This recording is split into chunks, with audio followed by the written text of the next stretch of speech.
What's up, everybody? Texas Triple Tapper here, bringing you guys another out-of-the-box gun review.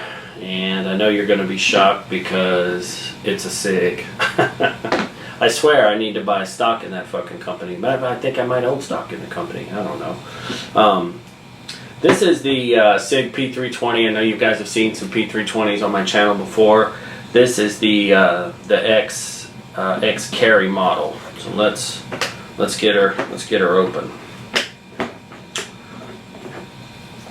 And I'm not going to pull out all the paperwork and stuff. We all know it comes with all that. So this is what she looks like. It is as I said, the X carry. It's got the upgraded sights. It's got the light and cut across the top. It has the removable back plate for the Sig RMR optic, which it actually came with, and I actually ended up selling it because I just don't like it. It's hard for, I love using a red dot or a reflex sight or whatever on rifles and carbines and those kinds of things. I love them. I'm dead accurate with them. But when I put it on this pistol, it was really confusing for my eyes. Especially trying to deal with the co-witness, because the other plate is a little bit different, and I just didn't like it. So I ended up selling it, which actually brought down the cost of the gun. So I was happy with that. Before I get into kind of everything about the pistol, I want to say that I bought it from, I believe it was Sportsman's Outdoor or Sportsman's Warehouse Outdoor, something like that. Whichever one it was, I can put the comments below to know for sure. But I will, and I've bought a couple before from them, never had any issues. But this pistol I actually had some issues with, and I just got it back from Sig. I had to send it in for some repair work. So it came, and if you kind of look what it was doing, when you pull the slide, I don't know if you guys can see it, but where the spring is, I took it down, was looking at it, put it back together. I know how to put it back together. I've owned quite a few of these since they came out. The spring was, instead of being straight, kind of in line with the barrel, the spring was canted. Big time to one side. The spring was totally crooked, and it didn't matter how I adjusted it inside, it wouldn't work. So I kind of figured that the spring was faulty. So the other thing it wasn't doing, so what I did was I was able to get a Sig P320 spring from another pistol that I have, and it worked just fine. Had no issues. But also when I was firing it, it would fail to lock to the rear with one magazine more than the other. And it didn't matter what kind of ammunition I have, Winchester white box. I still have some old Perfecta ammo. I have some Sig, some of their Elite stuff. It didn't matter. It would not lock to the rear when the gun was empty on, like I said, one magazine more than another. The other issue I had, when I took this apart and put the Romeo 1 optic on it, what I noticed was, because it uses two different screw setups. When you take this off, you have to pull off this back plate and pull out the firing pin and all the assembly and all that, and then there's two screws, one on each side, that screw up from the bottom into this plate. Well, it only had one screw, so it had a screw loose. It was missing a screw. So I don't know what the hell happened, because Sig is very well known for their quality, but somehow this one just kind of slipped out and was having some issues. Sig was very gracious about it, but that Sportsman's Warehouse place, they sucked ass. They basically, I got the pistol, it was ordered brand new, didn't buy a used one, came, and I was taking it down and looking at it, and immediately I noticed there were problems. And they basically just said, sorry, it's already left here, it's your problem, why don't you call Sig? And I'm like, you know, that's horrible customer service. You know, they didn't even offer to intervene on my behalf at all. And I just thought that was really shitty. And I had never had, you know, that kind of experience as far as ordering guns. I order most of my guns online because, you know, frankly, they're always cheaper than the big box, you know, retail stores. But anyway, that just really pissed me off.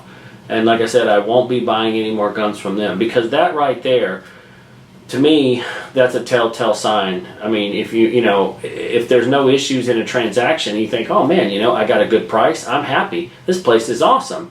But just getting a good price, that doesn't tell the whole story. It's when you have that problem, regardless of the price you paid, when you have that problem, it's how they handle it. And they handle it very poorly. Like I said, basically, sorry, it left here, it's your problem, try giving Sig a call.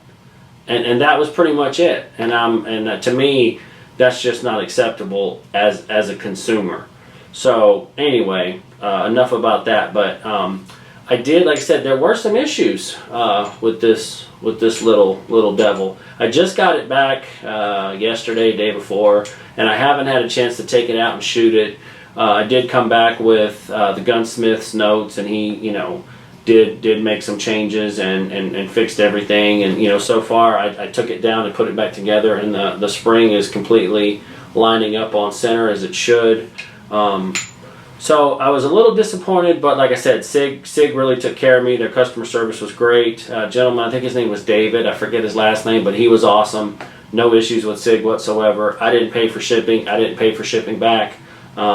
You know, just a very minor inconvenience.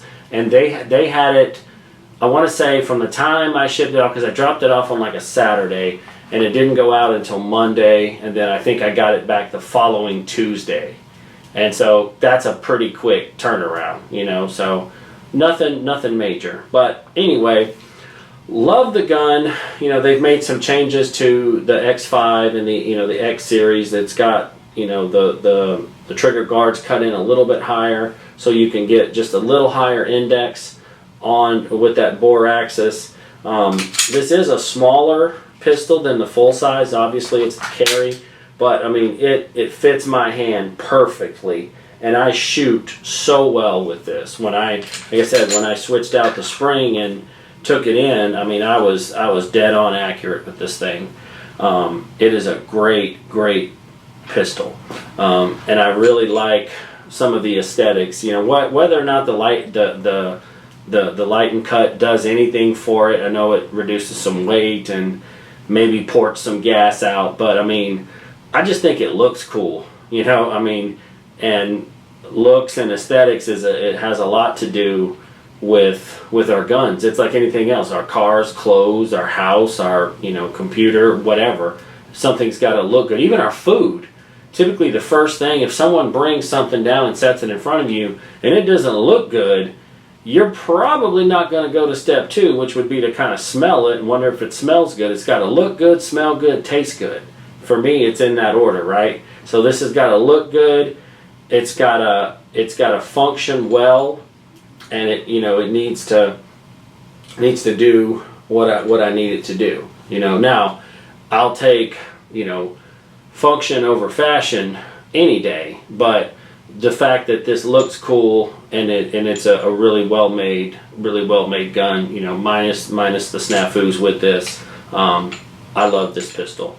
I do believe it will take some of the other mags from some of the other P320 series. I think I've got some 21 rounders around. It does come with 2 17 round magazines. I'm down here in the good old Lone Star State, patron state of shooting stuff, so we don't have those stupid ass magazine bans and all this other bullshit.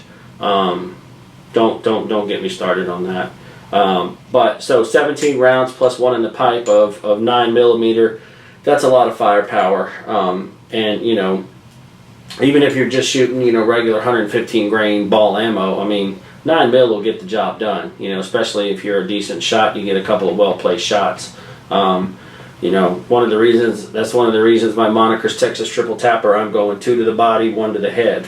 So, anyway, love the gun. Functions great. Still has that modularity that the P320 is known for. You can switch out calibers and those things. Again, you can put a Romeo, an optic on it. You may be able to put some other ones on there but you may have to do a little monkeying around with it. It's really not hard at all to do. But like I said, it's just not for me. Like I said, I sold it, and I think I paid like $650 for the gun. They were having a sale, and I sold that optic for I think $250. And so basically paid, $400 for this, and that's a freaking steal. So I do love a good deal. All in all, like I said, great pistol. The slide serrations are a little more aggressive, especially in the front. Just a badass little pistol. I would absolutely carry this bad boy. No other issues really to complain about. The